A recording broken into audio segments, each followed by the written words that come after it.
Assalamualaikum warahmatullahi wabarakatuh. Sabahul khair ayuhat talamid.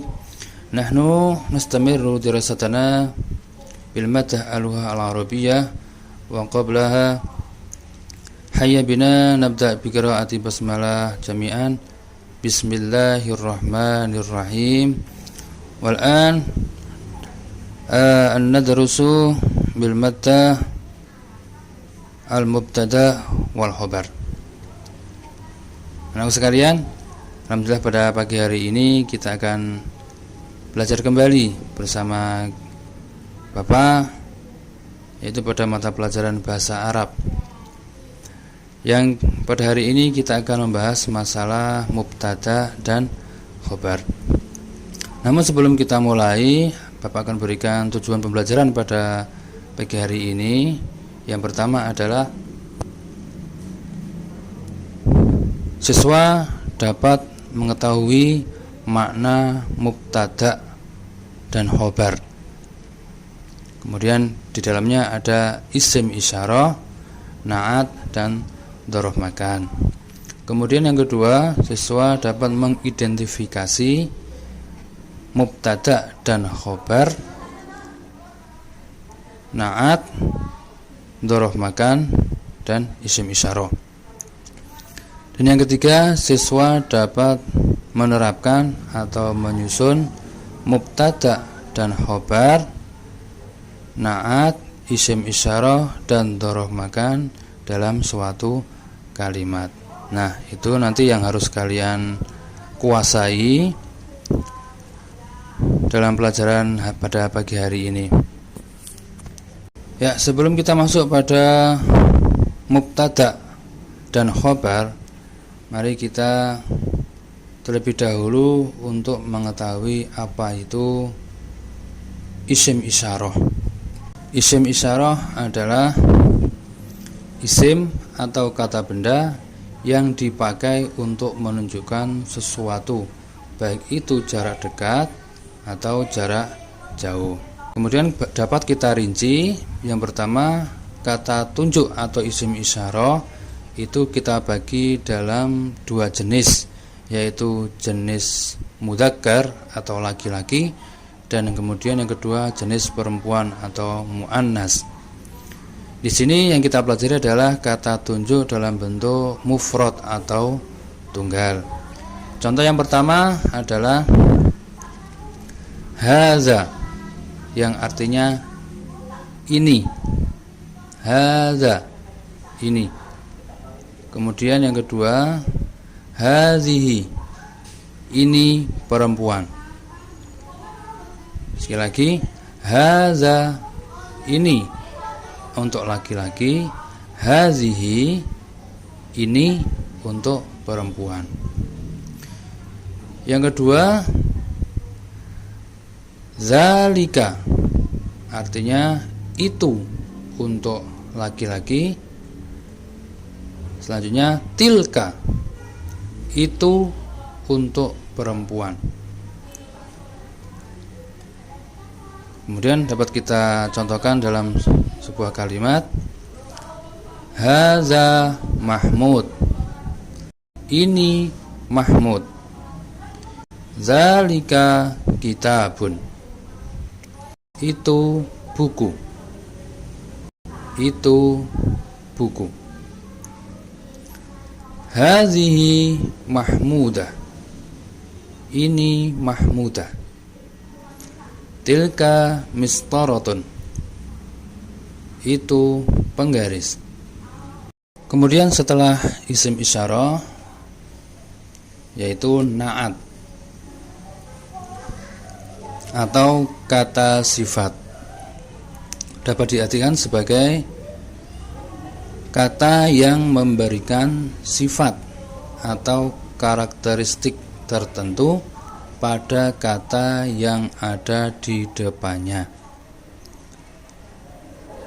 Kemudian kalau ada kata sifat, ada na'at, maka harus ada man'ut atau kata yang disifati. Contoh, Ibrahim tilmidun nasyitun. Saya ulangi, Ibrahim tilmidun nasyitun. Jadi kata na'at di sini atau na'at di sini adalah kata nasyitun yang artinya rajin. Kalau kita artikan semuanya, Ibrahim tilmidun nasyitun, yaitu Ibrahim adalah siswa yang rajin. Tilmidun adalah man'utnya dan nasyitun adalah na'atnya. Jadi kalau kita baca dalam kalimat yang lengkap, Ibrahim tilmidun nasyitun, Ibrahim sebagai subjek, tilmidun itu adalah man'ut, sedangkan nasyitun adalah na'atnya. Untuk materi selanjutnya adalah dzaraf makan atau sering kita sebut dengan kata keterangan tempat. Dzaraf makan dapat kita bagi dalam beberapa kata. Yang pertama adalah amama, yang artinya di depan. Kemudian waro'a, yang artinya di belakang. Tahta, di bawah. Janiba, di samping. Baina, di antara. Wasato, di tengah. Fauqa, di atas, dalam arti tidak menempel. Haula, di sekitar. Huna, di sini. Hunaka, di sana. Inda, di sisi atau milik. Mundu, sejak. Hatta, hingga. Nah, itu beberapa dzaraf makan. Mari kita contohkan. Yang pertama, kata amama dengan kalimat al-maidanu amamal ma'hadi. Sekali lagi, al-maidanu amamal ma'hadi, yang artinya lapangan itu ada di depan pondok. Contoh yang kedua adalah as-sama'u fawqal ardi. Sekali lagi, as-sama'u fawqal ardi, yang artinya langit itu ada di atas bumi. Langit itu ada di atas bumi. Anak sekalian, untuk selanjutnya materi yang kita bahas adalah tentang mubtada dan khobar. Mubtada adalah kata benda atau isim yang berada di awal kalimat yang berfungsi sebagai subjek. Sedangkan khobar adalah kata yang berada setelah mubtada dan berkedudukan sebagai predikat. Pada materi pagi hari ini akan kita fokuskan pada mubtada yang berbentuk isim isyarah dan khobarnya dalam bentuk na'at atau dzaraf makan. Yang pertama adalah susunan mubtada dalam bentuk isim isyarah dan khobarnya dalam bentuk na'at. Contohnya adalah hadzal hammamu nazifun, yang artinya kamar mandi ini bersih. Ada kata hadza, itu merupakan isim isyarah. Al-hammamu menjadi man'ut, nazifun sebagai na'at. Jadi hadzal hammamu, kata hadzal hammamu merupakan mubtada atau subjeknya, nazifun sebagai khobarnya. Kenapa kata hadzal hammamu menjadi mubtada? Karena di sini setelah kata tunjuk itu ada alif lam. Jadi kata setelah kata tunjuk menjadi satu rangkaian dengan kata tunjuk atau isim isyarah.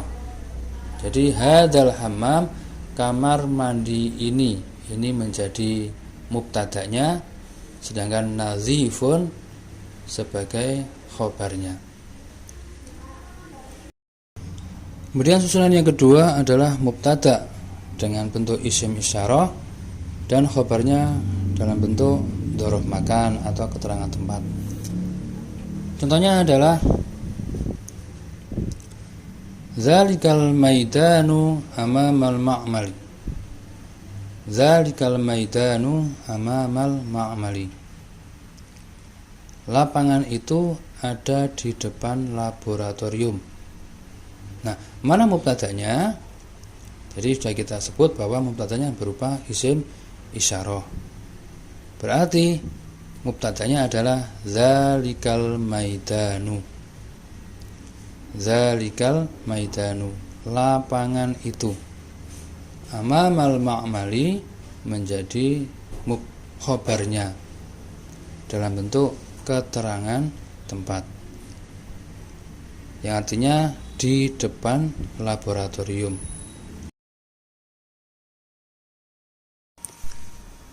Demikian untuk pembahasan kali ini.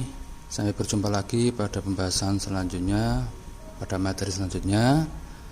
Dari Bapak saya ucapkan sekian. Saya akhiri. Assalamualaikum warahmatullahi wabarakatuh.